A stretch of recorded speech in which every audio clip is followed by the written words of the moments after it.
s'est tenu aux côtés du roi Akab. Et au fond de son cœur, il y avait encore quelque chose qui venait de Dieu. Ce petit esprit qui, malgré qu'il ait fait une erreur, lui disait, ça ne va pas, ça ne va pas, ça, ce n'est pas propre. Ce n'est pas saint. Le prophète annonçait que ces choses ne pourraient pas continuer comme ça. Et le petit feu de Dieu l'a réveillé. Et puis, tu avais quelqu'un là pour réagir à ce petit feu. C'était Michée, le vrai prophète de Dieu. Il s'est peut-être présenté là, habillé de guenilles. Il s'est peut-être présenté là, méprisé. Et ils l'ont tous regardé, comme une bande de loups qui regarde un agneau.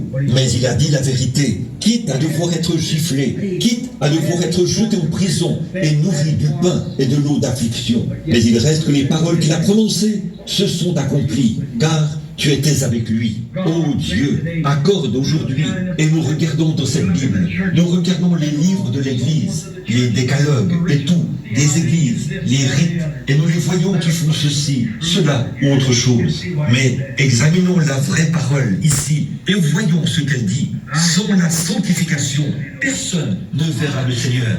Recherchez la paix et la sanctification sans laquelle personne ne verra le Seigneur.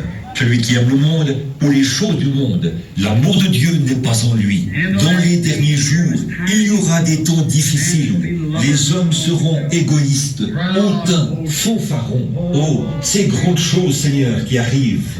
Emportés, enflés d'orgueil, aimons le plaisir plus que Dieu. Enseignons aux gens des préceptes d'hommes, au lieu des commandements de Dieu. Ayons l'apparence de la piété et renions la puissance du Saint-Esprit, qui peut remplir un homme de l'esprit, lui donner de se réjouir, faire couler les larmes de ses yeux, lui donner d'aller prier pour les malades, lui donner de parler en langue et d'interpréter, lui donner de prophétiser. L'Esprit de Dieu, du Dieu vivant, ils l'ont tout simplement retiré pour s'en remettre à un club quelconque ou quelque chose comme ça. Ayons l'apparence de la piété et renions ceux qui ont fait la force. Oh Dieu, puis ce petit auditoire aujourd'hui se réveiller rapidement, tout de suite, avant que vienne le temps de la fin et qu'il les surprenne dans cet état-là. Puissions-nous être, nous renouveler, comme la Bible dit, levez-vous et secouez-vous et demandez quelle est la voie ancienne, qui est la bonne voie, et quand vous la trouverez, marchez-y.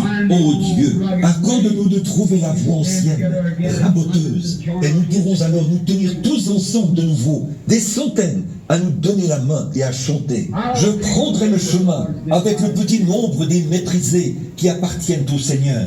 J'ai commencé à marcher avec Jésus et j'irai jusqu'au bout. Oh Dieu, aide-nous à vivre comme ça et à être comme ça.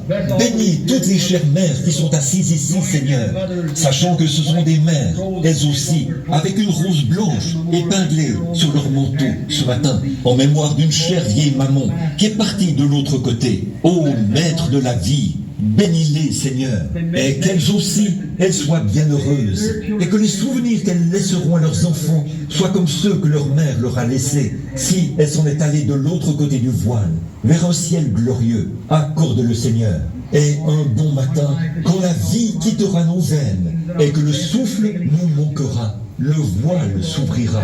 Peut-être qu'elle viendra au bout du Jourdain pour nous aider à traverser. Oh, que vienne ce jour glorieux où nous poserons les pieds là-bas, où il n'y aura pas, l'air ne sera pas vicié à cause de la fumée de cigarettes.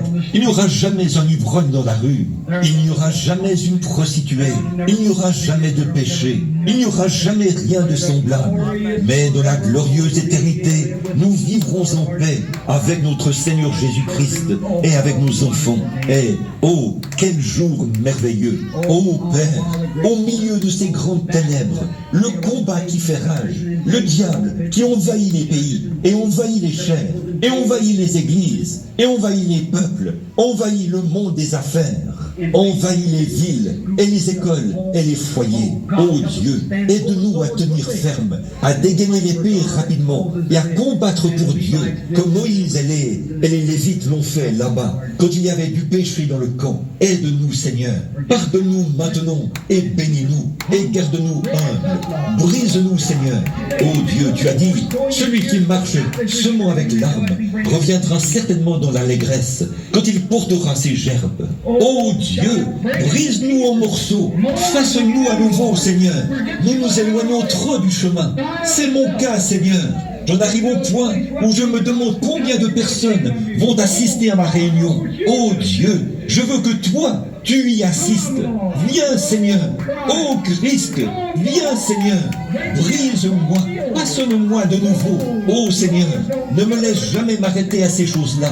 Oh Dieu, garde-moi de ces choses. Aide-moi, Seigneur, à prêcher, comme je le disais tout à l'heure, comme un homme qui se meurt, à des hommes qui se meurent, sachant que nous devrons tous affronter l'éternité. Nous devrons nous tenir devant toi, alors que tu ne seras pas de l'abord agréable, que tu n'auras pas de miséricorde, que tu seras là sans miséricorde, alors que tu seras là en colère, pour exercer un jugement contre les nations et contre les gens qui ont rejeté et dédaigné l'amour de ton enfant. Oh Dieu, que je reçoive sa miséricorde aujourd'hui, afin que ce jour-là, j'ai de l'assurance devant lui, quitte à pleurer maintenant, mais tu effaceras tout ça pour le transformer en joie. À ce moment-là, quand tu diras, entre dans les joies du Seigneur, qui ont été préparées pour toi dès la fondation du monde. Oh Dieu, sois avec nous maintenant et aide-nous. Nous prions au nom de Jésus. Amen.